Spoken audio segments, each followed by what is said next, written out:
Hey guys. Alright, well I shot this video 10-12 times now, and I keep messing it up, and it is what it is. So this is to go back to last part of August. As you guys saw, I was trying to trade the truck off for a motorcycle. I shut off the comments on it because, I mean, I'm trying to sell a truck. I don't need everybody commenting on it. I know what I had. I know what I was trying to get rid of. So, I just figure it's safer to shut off all the comments. That way people that just saw the video to see it run or a walk around on it, they'd see it. My birthday was August 20th. Thank you guys to the ones of you that are friends with me on Facebook that said happy birthday. Much appreciated. Well, I ended up trading the truck finally. I had so many different deals. It was getting to the point where it was retarded, and it was typical Craigslist and Facebook groups with people bullshitting and everything else. I had 97 Kawasaki Vulcan 750. A guy was going to trade me. He ended up not showing up. So I let that one go. Then I had a 93 Sportster that needed a drive belt. Guy was all gung-ho, and then he couldn't figure out how to get it here and just stopped talking. I mean, if he actually tried a little harder, I probably would have tried going to pick it up, but it is what it is. Then I got an email off Craigslist in Maine, because I had it posted all around. Guy emails me, tells me he wants to do a trade. I was interested. It wasn't quite what I was looking for, but I was still kind of interested.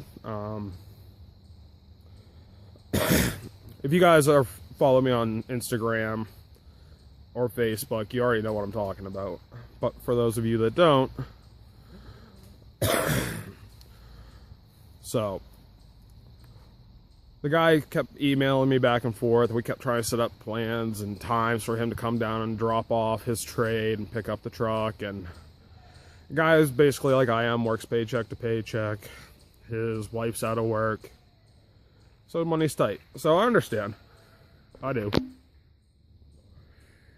Got to the point though, Breck said, you know he's fucking with you, right? I'm like, I don't think he is, because he kept showing me pictures of it in different places, and I'm like, I don't think he's fucking with me. She's like, he's fucking with you. Well, lo and behold, 3 weeks after the initial saying, okay, I'll do the trade, I took all the ads down. A lot of bullshit. It showed up August 19th, which was cool because day before my birthday, I got to play with it. So, all well and good.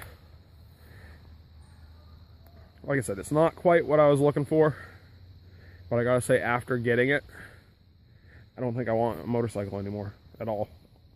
Way too much fun. But here it is. It's a 1984 Fiero rear end. Whole back half of the car.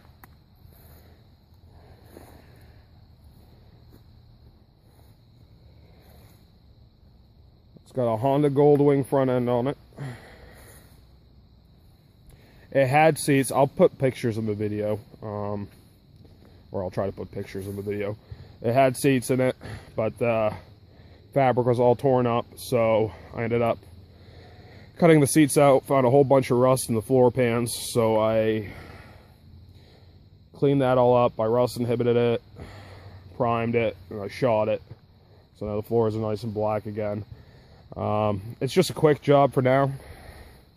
Next spring, when I pull it back out, I'm gonna pick up a couple of gallons of Chassis Master, and I'm gonna paint everything. The underneath is super clean. The issues I'm having with it is the front end, actually. It is a supposedly 81 Honda Goldwing, and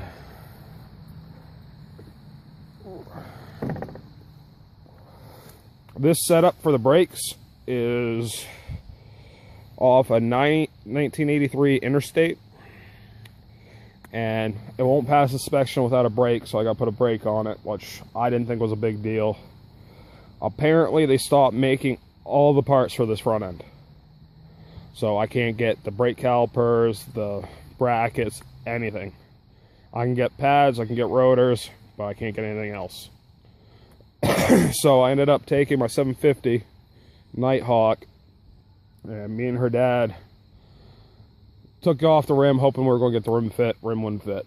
Measured the tubes, thinking we were going to be able to just swap the front ends. Tubes were different sizes. Led to that. About 3.5 hours with a die grinder, a step bit, hitting some sketchy craftsmanship. We got the brake rotor off the 750 on it. I'm going to actually make a bracket so I can use the master cylinder and the calipers off the 750. It just physically has to be there and work to pass inspection. It's not like you really need this thing. It's got dual disc brakes in the back. I've been talking to a lot of people online. I might actually hook it up so the brakes are actually run into the master cylinder for the car. So it's set up like a regular brake, and then I'm going to put a valve in there, crank the pressure down so it's like 25-30%. That way, if I lock up the front wheel, or I try to lock up the front wheel, it won't lock up. So if I do that, I can actually stomp on the brake pedal, and it won't lock up, but it'll stop real quick. Another thing a lot of people mentioned that actually is a pretty good idea too is a secondary throttle for your foot, for in case the throttle cable breaks. Actually, really good idea. And some guys showed me a couple plans for it, so I'm gonna try to do that. She's a little rough around the edges. I mean, needs some work, but runs and rides. I've been riding it back and forth to work. I need to get a speedometer for it. I've just been using my GPS. I'm gonna get actually a GPS speedometer that mounts. I gotta sand down the whole fucking thing next year because they shot it with bed coat, and I'm gonna put a nice paint job on it. This thing, we gotta cut this off and redesign this because it works. The reason why it's there is because they relocated the radiator into the back, but they didn't do it quite right. Like, I mean, the scoop works the way it should, forces the cold air in, but the issue is it's a Fiero, and Fieros always get hot underneath the hood anyway, and it doesn't really have that much of a opening on the back half, so it holds a lot of heat. This is a little 4-cylinder, they call it the 2.5 Iron Duke. This is the motor that's in it. You can see the radiator is located into the back.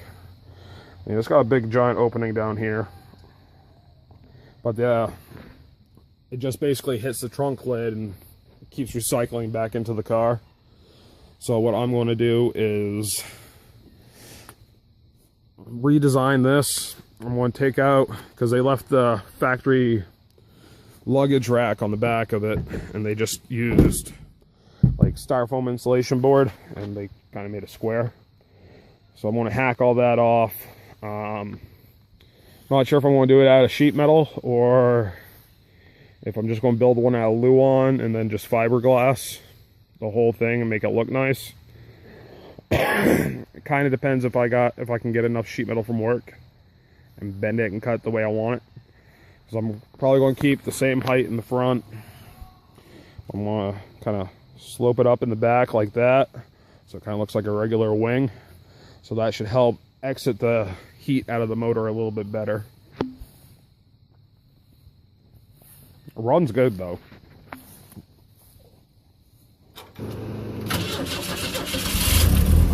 Hasn't run in a couple days. There we go. All the gauges work.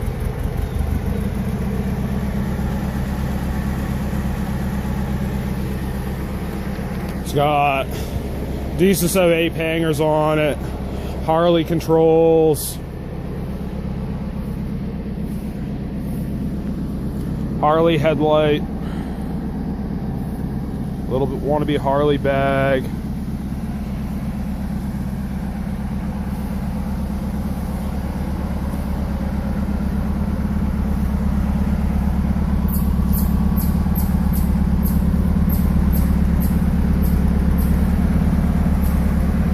All the lights work.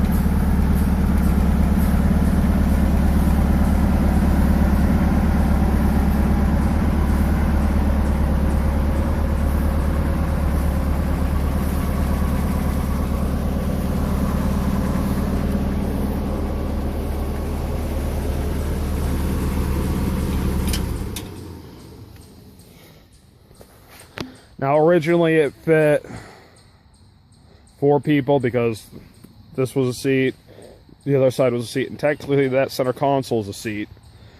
And that's why the backrest is up there, which actually does work because Breck actually sits on that a lot.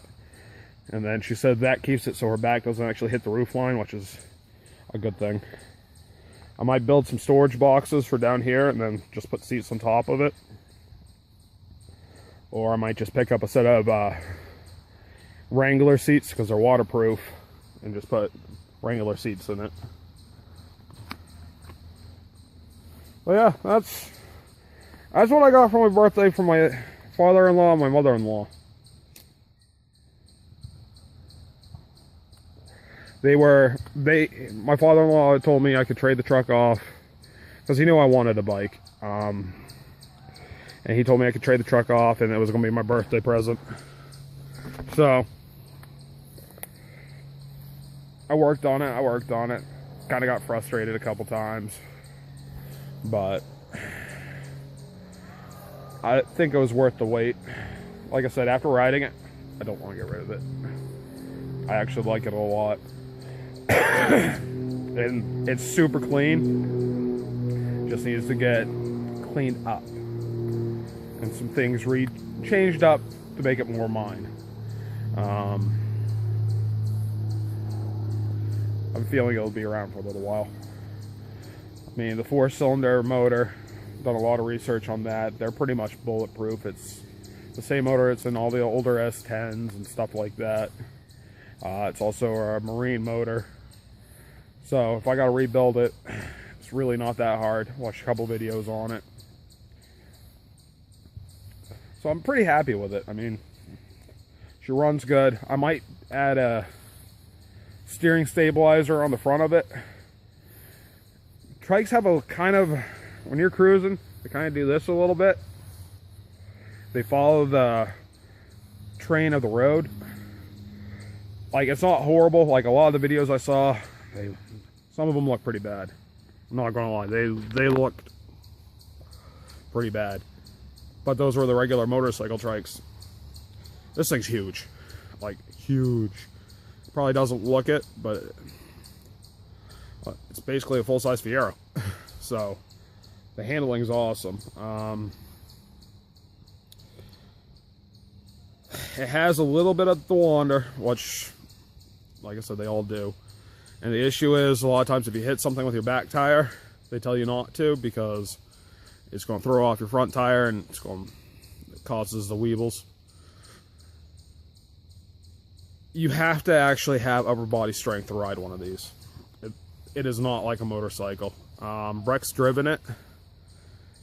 It caught her off guard a little bit because I didn't tell her you actually had to manhandle the thing around, which I see that a lot on a lot of the videos too, all saying the same thing. Because with a motorcycle, when you go into a corner, you have gravity that pushes you into the motorcycle seat. And you lean into the corner, and that's how you take your corner. And that kind of, before this showed up, I was worried about it. So I'm like, oh, how the hell is that going to handle? And I kept telling myself, it's going to be like a 4-wheeler or a 3-wheeler. I'm like, it can't be that bad. Can't be that bad.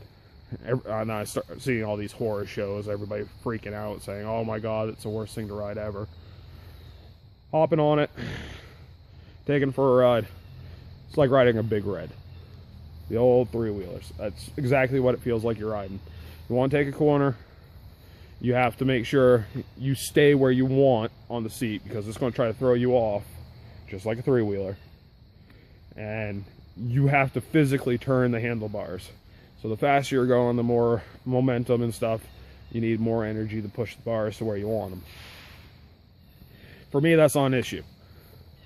I mean, I can whip this thing right around out of second thought, but I have a lot of upper body strength because of what I do for work, so that don't faze me. So honestly, I love it. I really do. Well, that's what I got for you guys. Hopefully I can post this video and it's not just a whole bunch of bullshit with me rambling on. That's my hopes. Thank you guys for watching. Please like, subscribe, and comment. If you don't, you don't. You do, you do. Basically, I'm not monetizing anything anymore, so I really don't care. You guys are just coming along with me on my voyage. So, hopefully next summer, we'll have... I might start doing some, like, moto vlogs or ride videos, stuff like that. Take you guys around the sights of New Hampshire.